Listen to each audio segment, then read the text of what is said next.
guys with their nails done.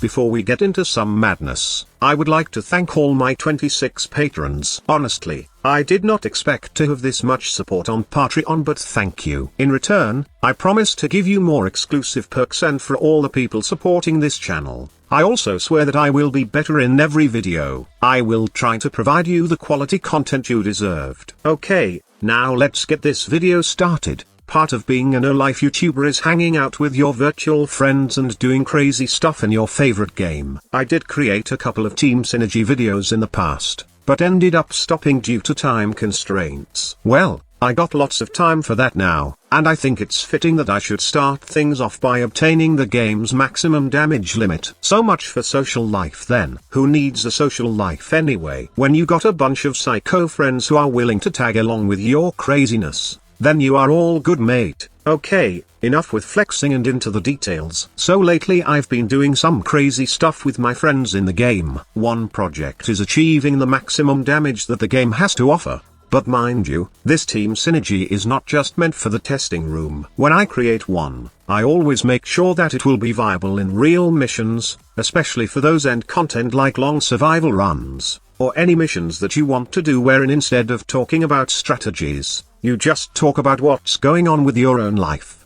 Now let me introduce the frames. The first one will be Baruch, the anchor of this synergy, the frame that will be doing mostly everything. When I thought about this synergy, the first thing that pops up on my mind is this frame. Although there are frames that can do more damage individually, still, I did not sway from my decision because of two things: his new reactive storm augment, and the ability of his desert wind to send waves just like Excalibur's exalted blade. If you're thinking, why not Excalibur then? Well, the waves sent out by Baruch's Serene Storm are far superior since it has a wider area of effect. While Reactive Storm simply makes Serene Storm destructive, the status chance increase makes the ability great superior against high-level enemies. Plus, when you have the right build for your Desert Wind, you can achieve more than 1,000,000 damage.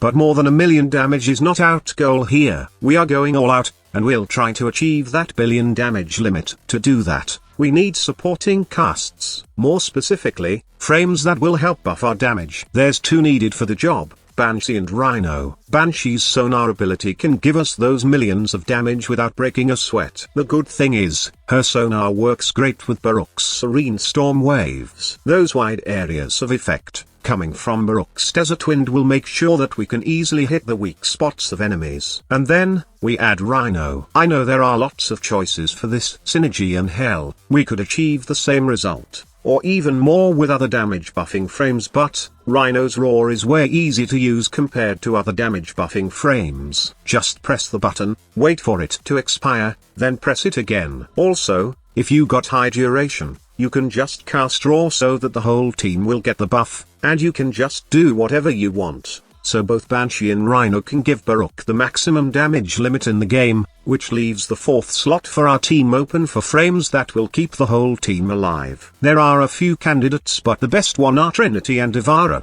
Trinity will help the team in two ways. She can give damage mitigation, which is very helpful especially for our Banshee, and her other role would be to provide constant energy. This will ensure that not only the team will survive, but they will also have enough energy to cast their abilities. The second pick would be Ivara. Why? It's because of her cloak arrow. Ivara is perfect for those players who love endurance runs. Honestly, the best way to survive against level 1000 plus enemies is not to take any damage, and there are two methods to do this. One is to become invulnerable, and the other one is to become invisible.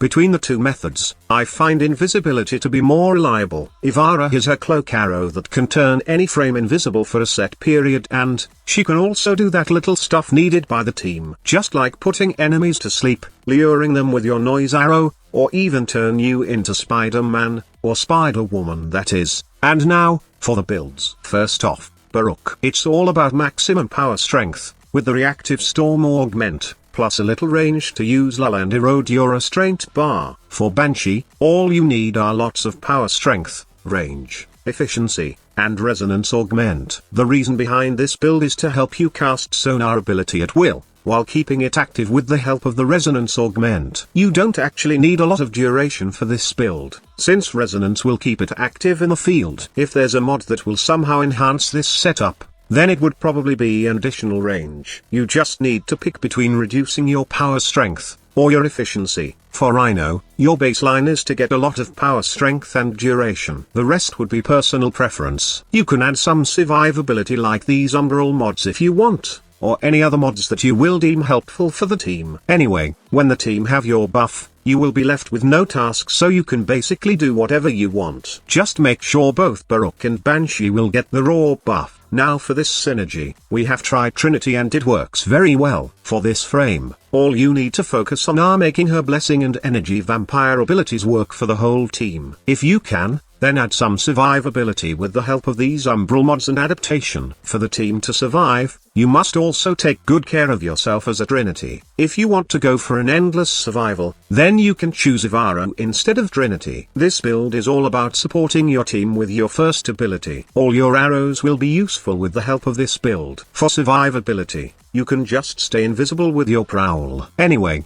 having 282% duration, plus 130% efficiency, translates to the optimum amount of energy drain for your prowl ability. In short, you can go invisible for almost all the time in the mission. When you got the full squad together, go try out on every possible high-level missions you can think of. I know that the one playing Baruch would have the most fun from this synergy, but this doesn't mean that the rest will just go sit once they have done their part. They can always join the party, and in fact, all of my teammates are having fun slaughtering enemies in this Elite Sanctuary Onslaught run. Just imagine a shotgun bullet hitting 8 million damage, or Kuva Brahma exploding on the faces of the enemies with also 1 million of damage. The damage numbers on your screen will feel like you are watching a porn movie. You don't need it, but you want it. So that's it, lads. Before we go, I would like to thank my captains and clan mates for helping me out on this synergy. Expect more of this to come in the future. In fact, we are planning to do a non-meta Eidolon synergy next. I'm currently looking for an unusual but effective team synergy in Eidolon hunts. So,